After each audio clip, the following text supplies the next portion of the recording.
بسم اللہ الرحمن الرحیم۔ خواتین و حضرات، امام مسلم کی الجامع الصحیح میں کتاب الایمان زیر مطالعہ ہے۔ اس میں ہم وہ روایات پڑھ رہے ہیں جن میں بطور خاص یہ بتایا گیا ہے کہ ایمان کی حقیقت کیا ہے اور ایمان آدمی کے اندر کیا تبدیلیاں پیدا کرتا ہے۔ یہ روایت ابو ہریرہ رضی اللہ عنہ کی ہے۔ وہ یہ کہتے ہیں کہ یعنی نبی صلی اللہ علیہ وسلم قال الایمان بضم و سبون شعبہ والحیاء شعبۃ من الایمان۔ یہی روایت ایک دوسرے طریق میں اس طرح بیان ہوئی ہے کہ فافضلها قول لا الہ الا اللہ وادناها اماطۃ الاذی عن الطریق والحیاء شعبۃ من الایمان۔ اس میں رسالت میں آپ صلی اللہ علیہ وسلم نے یہ بیان فرمایا ہے کہ ایمان کے بارے میں یہ خیال نہ کرو کہ وہ بس چند چیزوں ہی کا نام ہے۔ جب وہ انسان کے دل میں اترتا ہے، جب وہ اس کی روح کے اعماق میں اپنی جگہ بنا لیتا ہے، تو پھر وہ انسان کی پوری شخصیت پر اثر انداز ہوتا ہے۔ اس کی وجہ یہ ہے کہ ایمان ہے کیا؟ ایمان اصل میں انسان کا یہ اعتراف اور اس بات کا شعور ہے کہ وہ اللہ کا بندہ ہے، اور جب وہ اللہ کا بندہ بن کر جینے کا فیصلہ کر لیتا ہے تو یہ نہیں ہو سکتا کہ اس نے ایک بات مان لی اور بس اس کو ایک جانب رکھ دیا، پھر وہ اس کی پوری زندگی پر اثر انداز ہوتی ہے۔ وہ پھر زندگی کے تمام معاملات میں یہ دیکھتا ہے کہ مجھے کیا رویہ اختیار کرنا چاہیے جو میرے پروردگار کی خوشنودی کا باعث بنے گا، اور کیا رویے ہیں جن سے مجھے اجتناب کرنا چاہیے تاکہ میں اپنے پروردگار کی ناراضی سے بچ سکوں۔ یہ چیز پوری زندگی سے متعلق ہو جاتی ہے۔ چنانچہ یہی وجہ ہے کہ دین کے عارفین یہ کہتے ہیں کہ ایمان اور اخلاق یہ توام ہے، یعنی جہاں ایمان ہوگا وہاں اعلیٰ اخلاق ہوں گے، اور اعلیٰ اخلاق در حقیقت ایمان ہی کی فرع ہے۔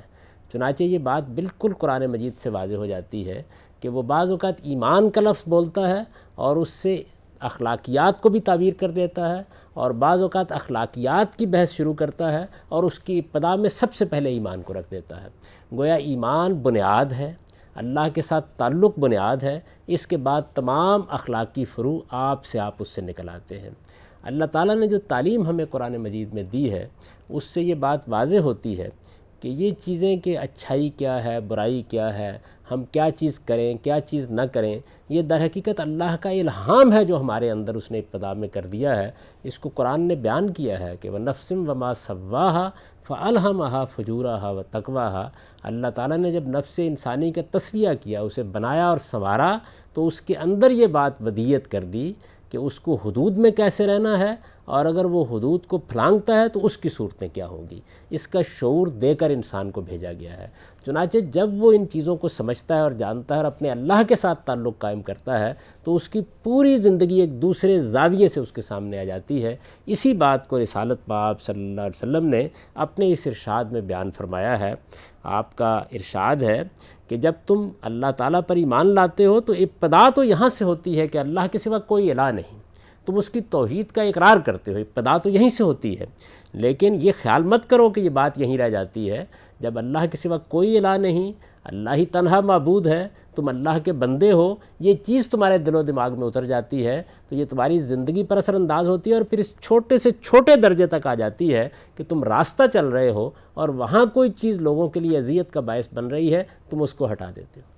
اس سے یہ معلوم ہوا کہ ایک بندہ مومن جب یہاں سے اپنی زندگی شروع کرتا ہے کہ میں اللہ کو ماننے والا ہوں اور میں توحید کا قائل ہوں، میں اللہ کے سوا کسی کو معبود نہیں سمجھتا، تو پھر وہ راہ چلتے ہوئے بھی یہ دیکھتا رہتا ہے کہ میں خدا کے بندے کی حیثیت سے راستے پر چل رہا ہوں یا خدا کے ساتھ سرکشی کر کے چل رہا ہوں۔ جب وہ خدا کے بندے کی حیثیت سے راستہ چلتا ہے تو پھر اس کے گرد و پیش میں ہر چیز جو آتی ہے اس کے لیے وہ رحمت بن جاتا ہے۔ تو بیان فرمایا کہ ایمان کی حقیقت اس طرح سے انسان کی زندگی میں نمودار ہوتی ہے، یعنی ایمان کی ابتدا تو بے شک اس اعلیٰ ترین جگہ سے ہوتی ہے کہ اللہ تعالیٰ کی توحید کا اقرار کیا جاتا ہے، لیکن پھر اس کو انسان کی اخلاقی زندگی کا اس طرح احاطہ کرنا چاہیے کہ رستے میں جاتے ہوئے ایک کانٹا ہٹا دینا بھی آدمی یہ خیال کرے کہ میرے ایمان کا تقاضا ہے۔ میں اپنے پروردگار کو مانتا ہوں، اس لیے مجھے اس معاملے میں بھی متنبہ اور ہوشیار رہنا چاہیے۔ میں اگر راستے میں بیٹھا ہوا ہوں اور یہاں میں دیکھتا ہوں کہ کوئی چیز کسی کے لیے باعث اذیت بن رہی ہے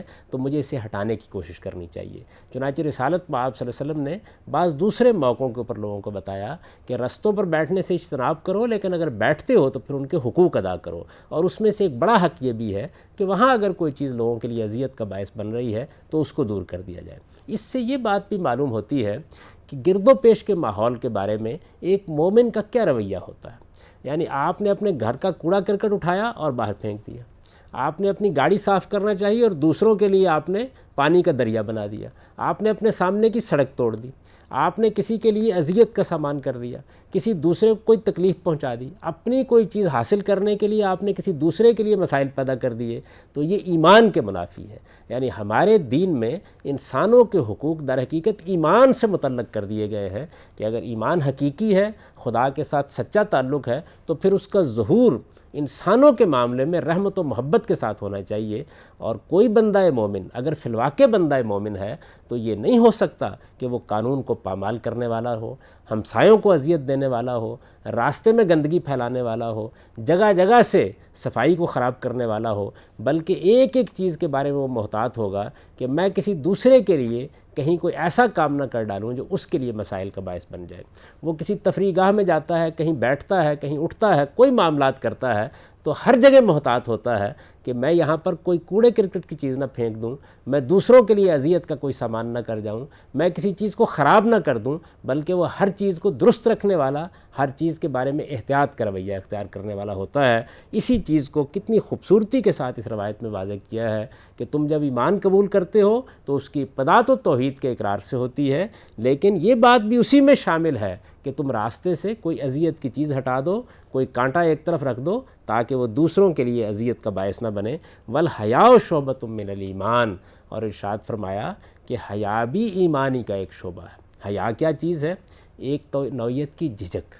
یعنی آدمی برائی کے معاملے میں یہ خیال کرتا ہے کہ مجھے اس کی طرف نہیں بڑھنا۔ اصل میں یہ ایک بڑی اعلیٰ صفت ہے، اگر یہ اپنے صحیح حدود میں رہے تو یہ انسان کو شرف عطا کرتی ہے۔ انسان جب بے باک ہوتا ہے، کسی کی عزت پامال کرے گا، والدین کے مقابلے میں توت کار کرے گا، کسی کے ساتھ زیادتی کرے گا، وہ گناہ کے معاملے میں سرکش ہوگا، اپنے آپ کو فحش حرکات کے سپرد کر دے گا، لیکن اگر اس کے اندر حیا ہے تو وہ اس کی پوری زندگی کا احاطہ کرے گی۔ حیا حفظ مراتب بھی پیدا کرتی ہے، حفظ فروج بھی پیدا کرتی ہے۔ یعنی ایک طرف انسان کو پاکیزگی کی زندگی دیتی ہے، دوسری طرف اسے اپنے کردار، اخلاق، رویے اور معاملات میں دوسروں کے لیے پاکیزہ نفس بناتی ہے۔ تو حضور نے فرمایا کہ یہ بھی ایمان ہی کا ایک شعبہ ہے، لہذا اپنی پوری زندگی کو اگر تم ایمان کے حوالے کرنا چاہتے ہو تو یہ ضروری ہے کہ ان تمام چیزوں کا خیال رکھو۔ وآخر دعوانا ان الحمد للہ رب العالمین۔